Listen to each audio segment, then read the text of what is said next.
Assalamualaikum warahmatullahi wabarakatuh. Inilah 7 negara dan kota yang disebut Allah Subhanahu wa Ta'ala dalam Al-Quran. 7. Babilonia. Babilonia merupakan sebuah tempat yang berada di Irak pada zaman dahulu. Al-Quran menyebut tempat ini sebagai tempat turunnya 2 malaikat, yaitu malaikat Harut dan malaikat Marut, karena di sana terdapat banyak manusia yang memiliki ilmu sihir. Kedua malaikat ini diturunkan bukan dalam rangka mengajarkan ilmu sihir, namun untuk menyingkap hakikat ilmu sihir kepada manusia agar dijauhi, sehingga mereka terhindar dari tipu daya ilmu yang menyesatkan ini. Sebab jika mereka tidak mengetahui keburukan ilmu ini, maka mereka akan terjerumus pada kesesatan yang nyata. 6. Palestina.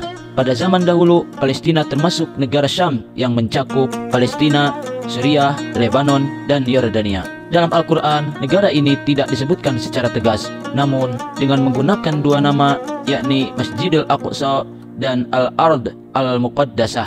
Al-Quran mengabadikan negara ini dalam surat Al-Isra ayat 1 dan surat Al-Maidah ayat 21. 5. Turki. Dalam Al-Quran, negara ini tidak disebutkan secara tegas, tetapi Al-Quran menyebut nama tempat yang ada di Turki, yaitu Ras. Ras merupakan nama sebuah sumur yang menurut Ibnu Abbas berada di negara Azerbaijan. Menurut Ikrimah, Ras adalah sumur tempat penguburan para nabi kaum Ras.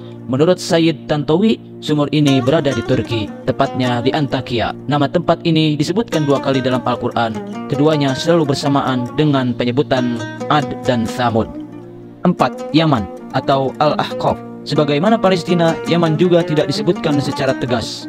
Al-Quran hanya menyebutkan gurun pasir yang berada di negara Yaman, tempat tinggal kaum Hud bin Abdullah bin Rabah. Bukit ini menjadi nama surat dalam Al-Quran, yaitu surat Al-Ahqaf, dan disebutkan 1 kali pada ayat 21.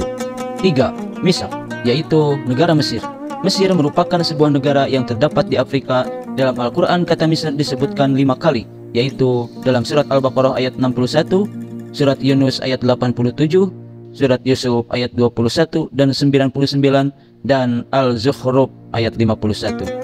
Kata Misr dalam Al-Quran menceritakan tentang sejarah perjalanan hidup Nabi Musa dan Nabi Yusuf. A'udzubillahi minasyaitonirrajim. Wa qala dkhulu Misra insyaallahu aminin. Ayat 99. Terdapat pula sebuah bukit di Mesir yang diabadikan dalam Al-Quran, yaitu Bukit Tur Sinai, yang merupakan tempat Nabi Musa alaihissalam berkomunikasi dengan Allah Subhanahu wa Ta'ala. 2. Kota Madinah. Kata Madinah disebutkan dalam Al-Quran sebanyak 14 kali, namun tidak semua kata tersebut merujuk kepada kota Madinah. Ada kalanya kata tersebut berarti kota secara umum. Semula kota Madinah bernama kota Yasrib. Al-Quran mengabadikan nama ini dalam surat Al-Ahzab ayat 13. Kemudian terdapat 1 ayat yang secara tegas menyebut nama Madinah, yaitu pada surat At-Taubah ayat 120. Maka li ahlil madinati wa man haulahum. 1. Kota Makkah. Makkah adalah kota yang ada di Saudi Arabia, yang dikenal sebagai kota kiblatnya orang muslim, yaitu Ka'bah yang ada di kota Makkah. Allah Subhanahu wa Ta'ala mengatakan kota suci ini dengan berbagai nama, yaitu Bakkah dalam surat Al-Imran ayat 96, kemudian Ma'ad dalam surat Al-Qasas ayat 85, serta disebut pula Mekah ini dengan Ummul Qura dalam surat Asy-Syura ayat 7 dan Al-An'am ayat 92. Penyebutan kota Mekah dalam Al-Quran ini terlihat sangat istimewa. Allah menyebutnya Ummul Qura karena kota Mekah adalah induk atau pusat seluruh negeri di dunia. Dalam ayat lain, Mekah juga disebut dengan Al-Balad, Al-Amin, yakni negeri yang aman dalam surat At-Tin ayat 3. Wallahu a'lam bishawab.